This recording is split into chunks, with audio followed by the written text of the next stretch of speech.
안녕하세요. 바운TV 요셉입니다. 오늘은 사랑과 믿음에 대해서 여러분들과 생각을 해보고자 합니다. 믿음이라는 말을 여러분들이 정확하게 해석할 수 있습니까? 말로 표현해서 믿음이 뭐냐 이렇게 얘기를 하면은 상당히 당황할 수가 있죠. 믿음을 어떻게 표현해야 되나, 어떻게 말해야 되나, 믿음이란 무엇인가. 이 믿음이라는 것에 대해서 우리가 많이 써죠. 일상생활에서. 이 믿음이라는 것 때문에 때로는 사람들을 행복하기도 하고 소위 미움과 원망이 생기기도 하고 나중에 이 믿음으로 말미암아 파국적인 그런 살인에 이르기도 합니다. 믿음은 그마침 강력한 힘을 주기도 하고 강력한 우리 삶의 인간관계에서 유대감을 나타내는 아주 대표적인 말입니다. 나는 너를 믿는다. 나 믿지. 나를 믿어.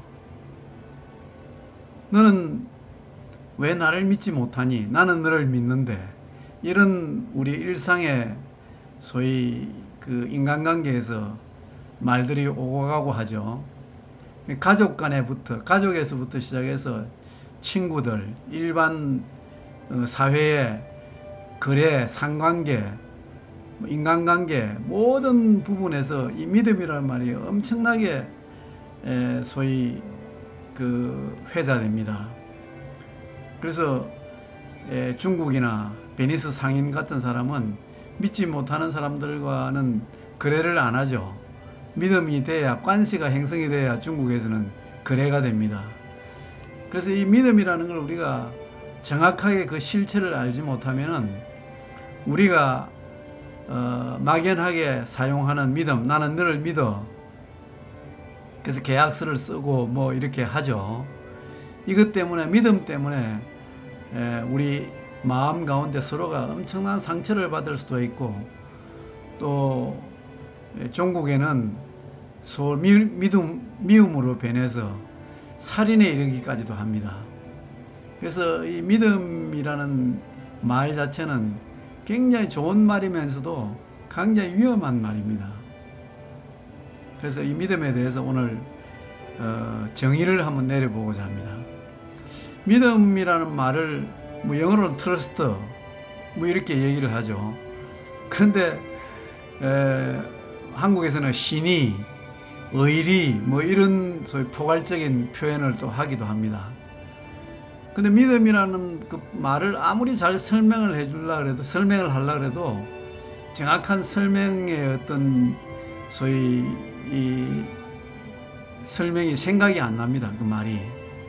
그래서 성경에는 믿음이 어떻게 되어 있냐 하고 이렇게 한번 살펴봤는데, 성경에는 믿음이라는 말이 딱 잘 표현되어 있는 데가 히브리스의 표현이 되어 있습니다. 정확한 구절은 제가 생각을 안 했는데 나중에 구절을 옮기겠습니다만은, 믿음은 바라는 것의 실상이요 보지 못하는 것의 증거다, 이렇게 딱 표현을 해놨어요. 아, 믿음은 막연한 것이 아니구나. 어떻게 보면은 굉장히 추상적인 말입니다. 그 이상 또 표현할 말도 없습니다. 믿음은 내가 바라는 것의 실상이요 보지 못하는 것의 증거다, 이렇게 얘기가 되니까 너무 간단해요. 그래서 결국은 내가 너를 믿는다 하는 것은 내가 믿는 너에게 이런 바램을 가지고 있다 하는 선언에 불과합니다. 아, 누가 나를 믿으라 그랬어. 이렇게 얘기할 수도 있고. 그래서 우리는 믿는다는 말을 많이 합니다. 애들이 이제 좌절에 빠질 때도 서로 격려하고 응원할 때도 나는 너를 믿어. 너는 할 수 있어. 일어날 수 있어. 나는 너를 믿어. 이렇게 얘기를 합니다. 그래서 헌신적인 사랑이나 또 아주 우리 고전적인 그 드라마나 영화에 보면은 그 형제들끼리도 예전에는 경제 사정이 넉넉하게 못했기 때문에 한 명의 아들이 서울에 유학을 가려면은 나머지 형제들은 전부 다 희생을 해야 되는 때가 있습니다. 그럼 부모도 그 아들 하나를 잘 교육시켜서 출세를 시키게 되면은 그 형제들이나 부모들이 보상을 받는다는 차원에서 너를 믿어, 너한테 올인해. 그러면 이제 이 자식도 엄청난 부담감을 가지고 일을 하게 돼서 나중에 이제 성공을 해서 그 나름대로의 보상을 하게 됩니다. 그러면 그 희생에 대한 보상이 자기 마음에 차지 않으면은 내가 너를 믿었는데 너 이것밖에 안 되냐.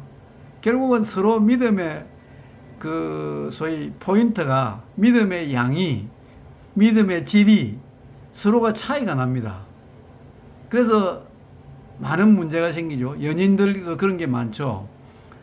애인이 있는데 그 애인을 위해서 자기는 희생을 하면서 열심히 돈을 벌어서 뒷바라지를 하죠. 그러면 예를 들어서 그 남자가 여자의 뒷바라지를 바탕으로 해서 공부를 하고 이렇게 해서 나중에 사법고시에 패스되고 행정고시에 패스되고 의사가 되고 이렇게 해서 상류사에 진입을 하게 됩니다.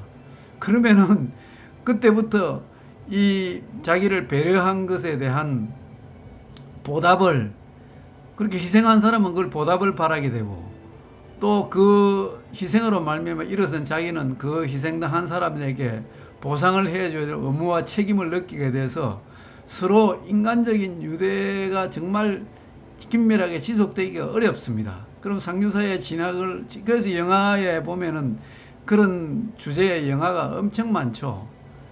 그래서 이 믿음이라는 것 실체를 우리가 정확하게 모르기 때문에 결국 사랑이 미움으로 변하고 미움이 살인으로 변하는 끔찍한 일들이 벌어지게 됩니다. 그래서 오늘 우리가 생각하는 이 믿음에 대한 것과 사랑에 대한 것이 아주 두 개가 이렇게 평행선을 이루고 나가고 서로 크로스 겹쳤다가 떨어졌다가 이렇게 나갑니다. 사랑이 그게 에로스적인 사랑이나 아카페적인 사랑이라 하더라도, 플라토닉의 사랑이라 하더라도 그런 바램을 보고 장래에 너가 나한테 보답을 해야 돼 하는 조건적인 사랑에 대한 보상을 받기 위해서 우리가 믿음이라는 단어를 쓰지 않느냐. 나는 너를 믿는다. 내가 너는 믿으니까 내가 이렇게 희생을 하겠다. 이렇게 해서 그 자기 희생에 대한 보상이 따르지 않으면은 내가 바라는 것에 대한 실상이 소위 이제 그 충족감이 떨어지기 때문에 나는 이렇게 너를 위해서 희생을 했는데 너는 왜 이것밖에 못해.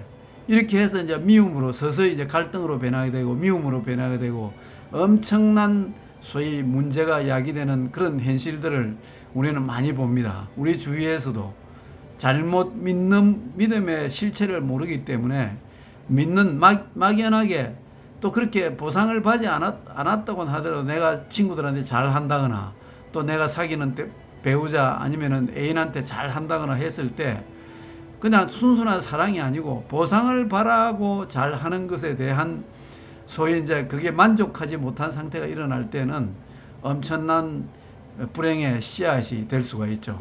그래서 오늘 우리가 다시 한번 믿음이라는 것을 생각을 할 때 믿음은 이 인간관계에서는 믿음이 존재하지가 않습니다. 믿음이 만약 그러한 보상을 바라는 믿음이라면은 그 믿음 자체가 잘못 설정했기 때문에 상처를 받게 됩니다. 그래서 성경에는 이 믿음에 대해서 정확하게 믿음은 바라는 것의 실상이요 보지 못하는 것의 증거라 그랬잖아요.